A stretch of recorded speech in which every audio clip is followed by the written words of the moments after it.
So it is red hot here in Israel. That's without the smoke and the heat coming from the rockets and missiles that they fire in everywhere from the southern part of Israel to Tel Aviv. It could be Hamas. It could be Hezbollah. It could be the Houthis.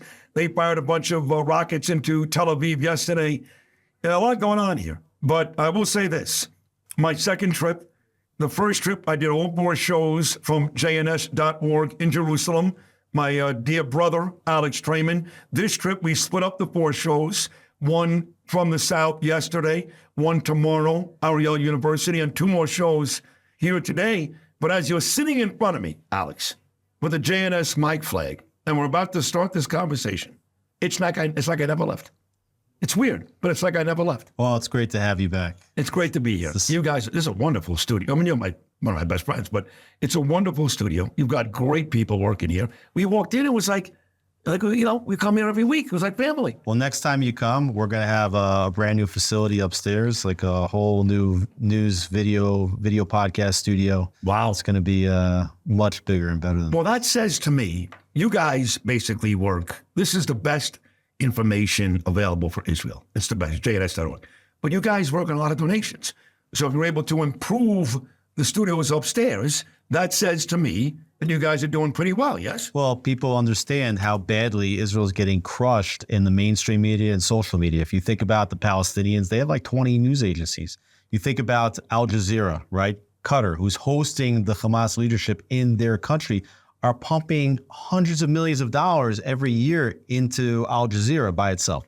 Then you've got here the Associated Press, Reuters, New York Times, all have bureaus here, and they're all writing the same negative stuff. The whole purpose is to defame and delegitimize the Jewish state. Right. And then unfortunately, and I hate to say this because I wish this wasn't the case, but I think that most of the Jewish media today coming out of Israel is not doing a good job because they are hell-bent on getting the elected government of the state of Israel out of office. They hate Netanyahu. They think that he's a bigger threat to this country than Nasrallah and Sinwar combined. Wow. And the reason why I can say it is because they actually write it, and I can show you headlines coming out of publications like the Jerusalem Post and the Times of Israel that say that Netanyahu is the biggest existential threat to this country. Well, the Jerusalem Post, and I was in it yesterday. They actually wrote a story about me and Trump. But is it not the New York Times, basically?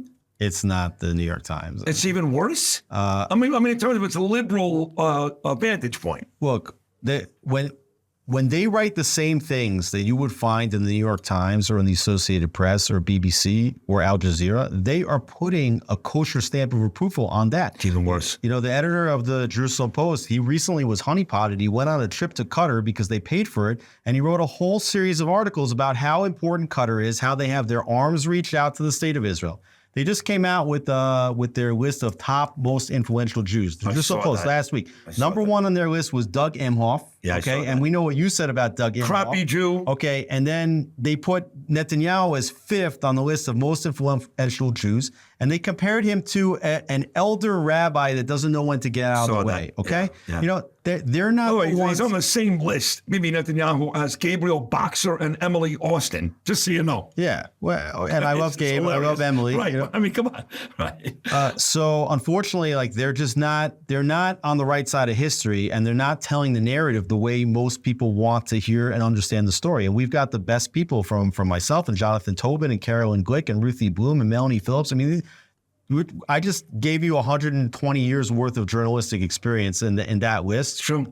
And so more and more people are turning to us. But you're right. We are a reader-supported news agency. And fortunately, the readership's been coming through as our readership continues to grow during this time. And well, it's very similar to the United States in that the media is run by the Democrats overwhelmingly, right? You've got me, WABC.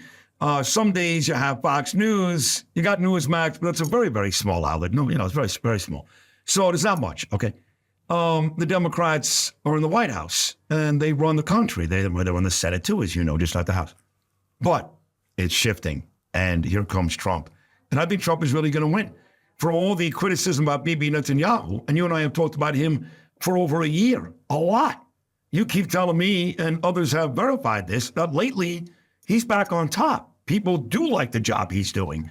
So between Trump in the United States and Bibi in Israel, we're starting to see folks who are saying enough of the Democrat-led governments, enough of the Democrat media. We want more Trump, Bibi, Sid, and JNS. Absolutely, Sid. I think you're right. And look, we have to, when there's a vacuum of leadership, you can either fill it with force of good, otherwise you can let the forces of evil come in. I think Netanyahu has been on top of his game, specifically because he's seen a real lack of leadership in the entire Western world, in the free world.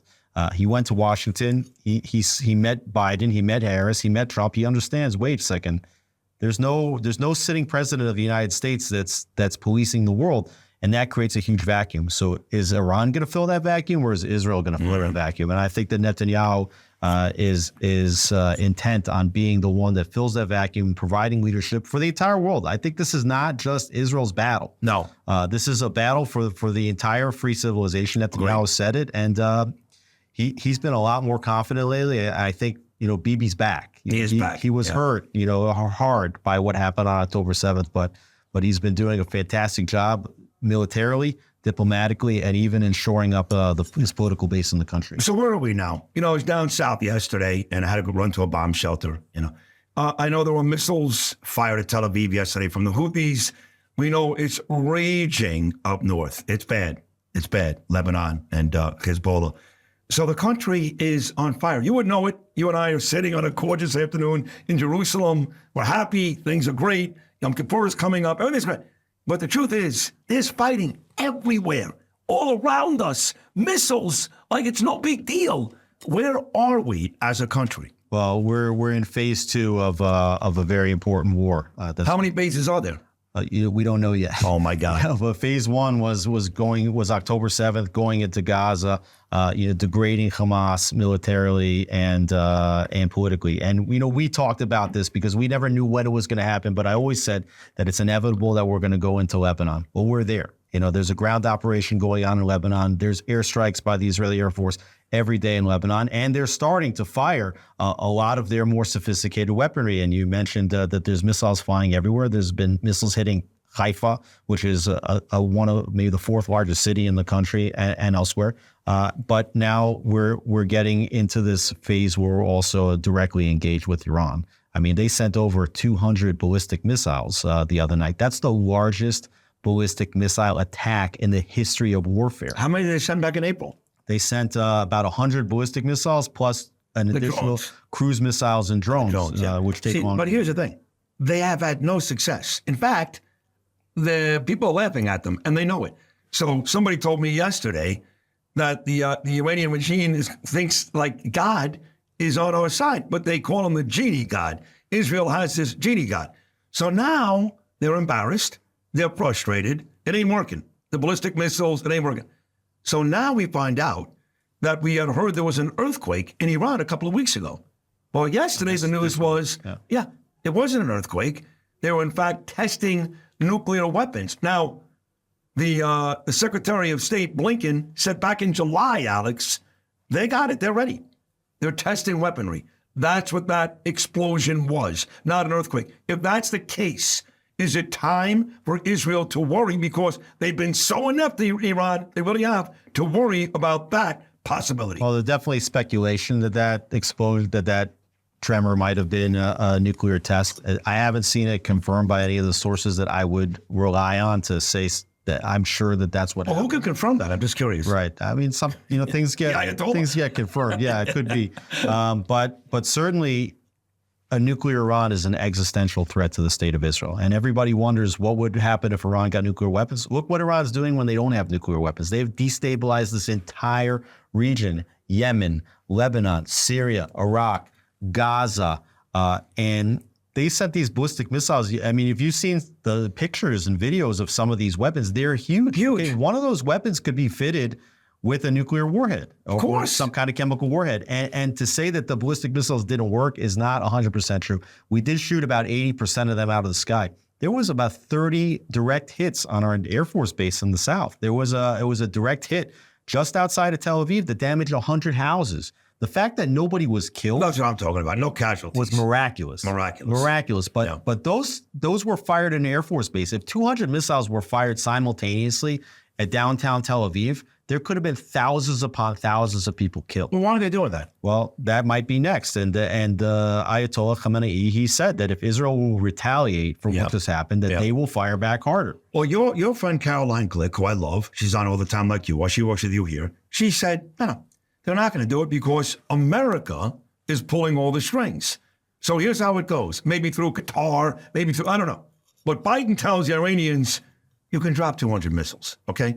You're not going to fire them all at once. You're not going to use your really strong missiles. So you retaliate and then walk away. But she has gone as far as saying, your colleague here, that the last two Iranian attacks were basically the United States pulling the puppet strings. Well, is that a stretch? Well, I think what she's saying is that they are in communication with the United States. I think it's clear that the United States and Iran are in communication, which it's the wrong type of communication for sure. Would there be any type of communication you'd be okay with? I mean, they're the enemy, right? If there's a communication that I would be okay with, it should be the United States telling Iran that if they fire even one missile at the state of Israel, they're going to pay a very heavy price. I mean, that's the United States of America. And when they talk, any country in the world should listen if they're flexing their muscles. But that's not what's happening. But the difference is now that I don't think Netanyahu is playing along anymore. No, he's not. Right. So, he doesn't care. So he did for a while. By the way, your friend Rachel Goldberg, who I met here in these studios because of you, her son is dead. Not because of Bibi Netanyahu, you stupid morons, you effing morons. It's because of Biden. Because the Israeli intelligence, the army was right there. They were about to save him. And Hamas found out and they executed him before the Israelis saved him. But if he would have gone into Rafah earlier like you wanted to do, Bibi, there's a very good chance Hersh would still be here. Yeah, I mean, it's hard to know. I mean, ultimately, the responsibility is on Hamas for killing these hostages. You know, I can't blame the United States. I think the United States actually has put a lot of effort into trying to get the hostages back, but they haven't been putting a lot of effort into trying to prevent Hamas, Hezbollah, from firing. You say they put effort into getting the hostages back, okay? They're all in Rafah. Both Biden and Harris made it very, very clear to Bibi, don't go into Rafah. So how can you on one hand say the United States put a lot of effort into getting the hostages back when they knew that all the hostages, all of them were in a certain place, and they told Bibi on no condition can you go in there. It's a whole pattern. They told Israel, don't launch a ground operation into Gaza. You can't do it. You know, you're going to kill all the civilians. And then they said you have to put in the humanitarian aid.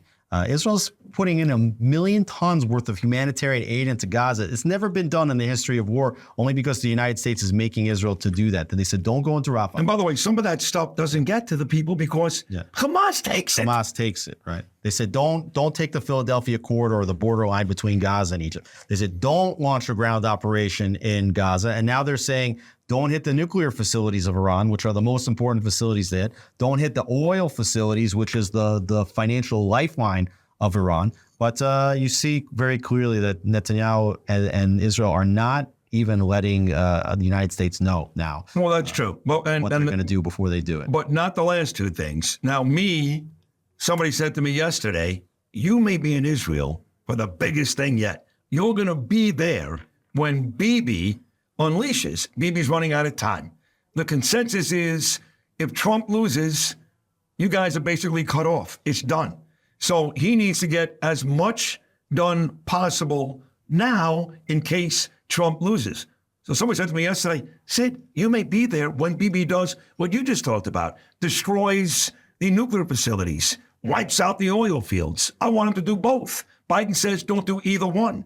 Do you think he does both? One? What do you think? I think that the response is going to be extremely significant. This is not going to be a tit-for-tat retaliation or a proportional response. No, this is not going to be. So you think he's going to wipe out the oil and the nuclear facilities? Look, we don't know what stage one of this looks like. We don't know if they're going to hit the nuclear facilities. Ultimately, we don't know if Israel feels that it has the equipment to get deep down underground. So let me ask you this. If he doesn't do either one of those things, how significant could the next payback be? What can you do? They're not going to kill innocent civilians. Well, they could go after, for example, the parliament building of Iran. They could hit the presidential complex. They could hit military bases. They could hit ports. They could hit other things that can do significant damage. The question is really like, how far does Netanyahu want to go in stage one, and what do they think will they have to absorb in return? And I think that some of the reason why there's been this delay in the retaliation is because I did note that there were a lot of ballistic missiles that did get through the air defenses. And I think that they're trying to figure out, how do we shore up the air defenses to make sure that we can go from 80% to 90% to 100%?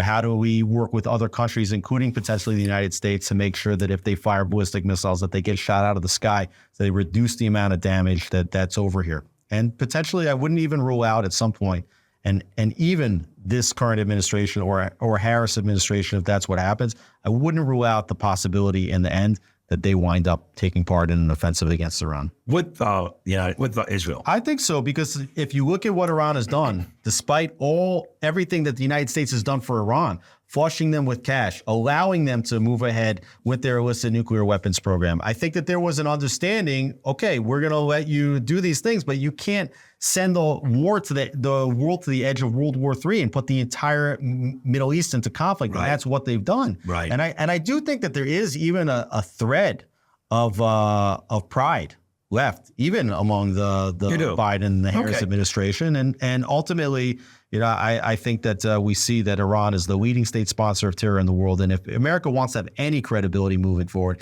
they've got to neutralize this threat. Do you think that Bibi does this before Yom Kippur, which of course is coming up Friday night to Saturday? Coming right up. I think it's very possible. It's so hard to predict the timing, but the ball is definitely in Israel's court. They're holding, emergency security consultations today as we speak. I think the likelihood is high. It's people ask me all the time to say, "Oh, you're a journalist. What's going to happen next?" I say, "Well, a journalist tells you what just happened. I'm not a prophet. I don't know exactly how it's going to go, but I think the likelihood is very, very high. And if it's not before Yom Kippur, I think it'll be right in. Right after. My buddy Tom Sullivan, he served in Afghanistan and Iraq. He's running for office in Queens. He says, destroy the Iranian Navy. I don't know how big their Navy is, but he says, do that. It'll cost them a ton of money just to rebuild it. That could be another avenue for Bibi Netanyahu. Well, it's clear that the number one threat is these ballistic missiles and the ability to make nuclear weapons. So they've got to try to take out as much of the ballistic missiles. It's believed that they have about 3,000 of them. Which means that they fired maybe about 10% of what they have. Right. To try to neutralize the rest of that with whatever intelligence they have, to try to make sure that Iran does not able to militarize the nuclear weapons program. Let's wrap this up with yesterday, okay?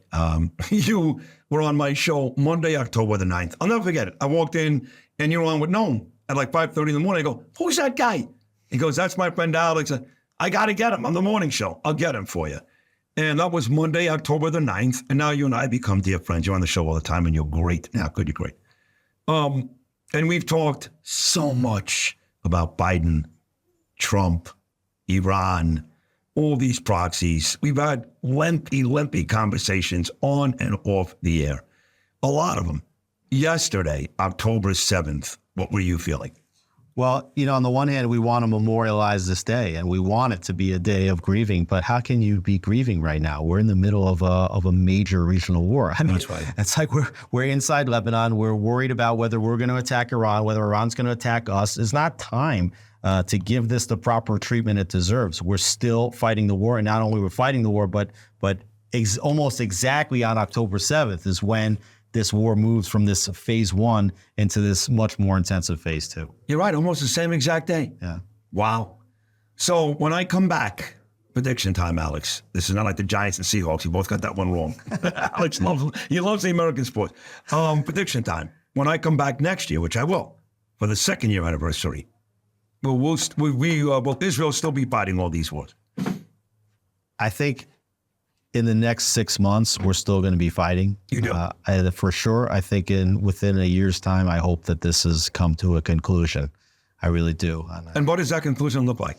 I hate to go Kamala Harris on you. What does the next day look like? Well, shove it up your ass. Who cares? every place is different. You know, in Gaza, Hamas is no longer in charge. I think you're going to see a military occupation by the IDF of the Gaza Strip So the Palestinians will live there for a They'll- lengthy period of time. Right, but it'll be, because that's basically what Friedman wants today in Samaria. He wants Israel to control it. The Palestinians can't vote. They can't. But they can live there and work and prosper as long as Israel runs the show. That's what you see in Gaza, too. Well, the IDF's certainly going to be in charge of all the security, and I think they're going to be working towards some kind of localized leadership that handle the rebuilding process, because there's going to be a lot of rebuilding that has to take place. In Lebanon, you're talking about getting Hezbollah out of the country as an organization, returning that country to the Lebanese government, making sure that Hezbollah is not present south of the Litani River, which is the area about 15 miles north of the Israeli border. They don't cease to exist there at all, that the long-range missile threat is completely neutralized. And I hope, I think the real hope is that the Ayatollahs are no longer running the show in Iran, and that the entire nuclear program is dismantled. That was what a victory will look like. And you think all that is a reality? I think it's imminently possible, and I think that if you don't do that, you're basically guaranteeing that the region's going to be in war for years to come. If you do that, then you're going to see normalization with Saudi Arabia and all these other Arab states, and you transform the entire Middle East. Transforming the Middle East it's two simple steps, easy to define, difficult to implement. Beat the terrorists, normalize with the moderates. This is what Israel's been doing for the last several years, and this is what's required right now. We have to win this war against Iran. You are great. Let's do it again Thursday. What do you say?